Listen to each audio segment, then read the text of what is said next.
Dan saudara, terkait dengan sidang kasus Sambo yang terus digelar di Pengadilan Negeri Jakarta Selatan, kita bergabung dengan ahli hukum pidana Universitas Tarumanegara sekaligus Wakil Ketua Umum 1 Peradin, ada Mas Heri Firmansyah. Selamat sore Mas Heri. Mas Heri, tadi kita sama-sama menyaksikan bahwa sebelum mendengarkan keterangan ahli, Verdi Sambo dan juga Putri Chandrawati ini menolak untuk saling bersaksi dalam perkara pembunuhan Yosua Huta Barat. Anda melihatnya seperti apa Mas Heri? Iya, dalam hal ini memang tadi kan juga sudah disampaikan di ruang sidang ya, Ya. jelas oleh majelis hakim mereka punya hak untuk menolak. Itu harus kita hormati dalam konteks hukum acara pidana, Mas Reza, bahwa punya keleluasaan untuk menolak karena mereka bersama-sama dihadapkan sebagai terdakwa kan. Mhm. Dan menurut saya dalam hal mereka sebagai terdakwa juga tidak terlalu urgent lah dalam hal ini ya untuk kemudian didengarkan keterangannya karena masing-masing punya kepentingan hukum sekali lagi untuk apalagi kalau ada kaitannya adalah mereka berkaitan masih hubungan suami istri kan Ya. statusnya. Artinya ini, akan tegas, keterangan kesaksiannya pasti ada conflict of interest, ada kepentingan hukum yang, saling kait-mengkait di situ. Begitu Mas Reza. Oke, jadi sah-sah saja begitu ya ketika memang kedua terdakwa menolak untuk memberikan kesaksiannya satu sama lain. Lalu Mas Heri, tadi kita sama-sama menyaksikan, Kompas TV juga menyaksikan breaking news dan dalam sidang hari ini, ahli hukum pidana menyebut Verdi Sambo dalam keadaan tidak tenang saat sebelum melakukan pembunuhan terhadap Yosua Huta Barat. Anda melihatnya, apa yang bisa Anda beri tanggapan terkait hal tersebut?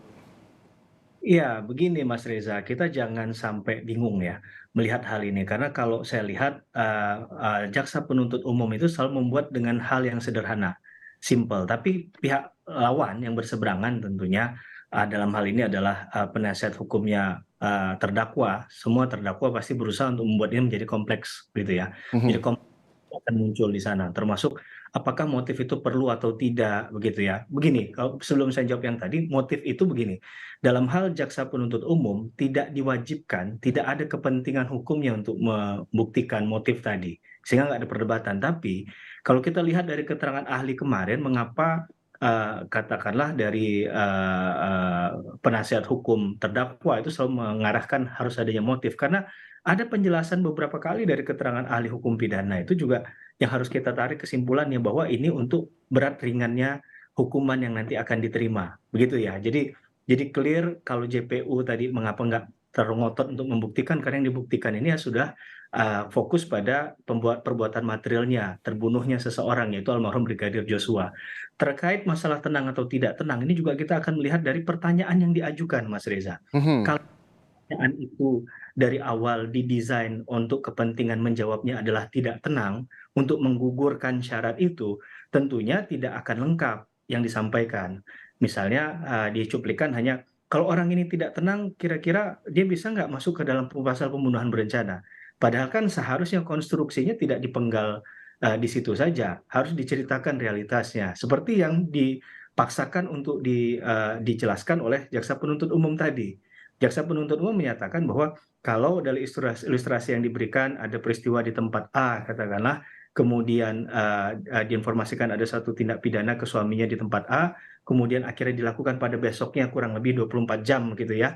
Nah itu apakah dalam hal 24 jam itu sudah dianggap, bisa dia berpikir tenang atau tidak? Atau ada jeda waktu atau tidak?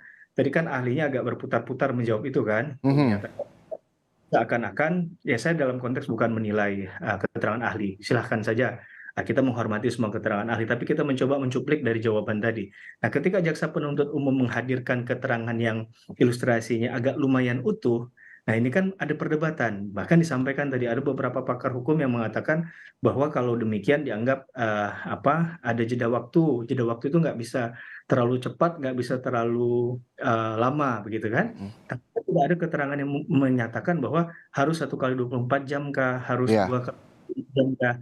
Nah ini parameter ini yang jadi subjektivitas. Nah hakim akan menilai keterangan tadi dalam hal yang tentunya lebih objektif. Oke. Apakah dalam hal tadi itu dianggap terlalu lama atau tidak, begitu ya. Adakah tapi persoalannya gini, kalau pembunuhan berencana itu, kita memfokuskan pada adanya kehendak, yang dalam bahasa hukum itu dibiasakan ada forenemen atau niat. Nah niat itu adalah sikap batin yang nggak bisa diukur, Mas Mhm. Reza. Tapi bisa diukur ketika ada objektivitas yang, tindakan yang mendekati perbuatan itu.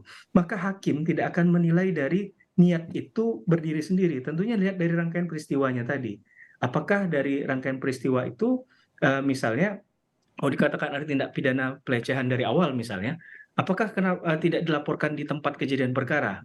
Mengapa kemudian akhirnya dilaporkan di tempat lain sehingga ini menjadi konsisten atau tidak nih? Ya, Awalnya ini tidak mau menyampaikan karena ini dianggap mohon maaf ya suatu aib gitu, sesuatu yang tidak baik untuk di-share ke banyak orang. Tapi mengapa kemudian dilaporkan juga di Polres Jakarta Selatan?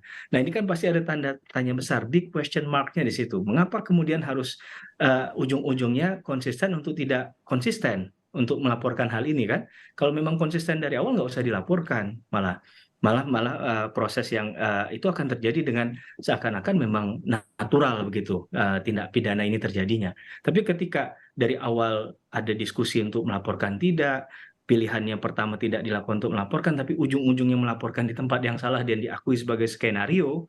Nah, ini yang jadi pertanyaannya, mengapa hal itu sampai sejauh itu harus dilakukan? Menurut saya itu jadi oke, berat. oke. Oke, itu dia ya, bahwa kita juga masih menunggu begitu dan semuanya diserahkan kepada majelis hakim. Terima kasih Mas Heri Firmansyah selaku ahli hukum pidana Universitas Tarumanegara sekaligus Wakil Ketua Umum 1 Perhadian. Terima kasih atas waktunya, Mas Heri.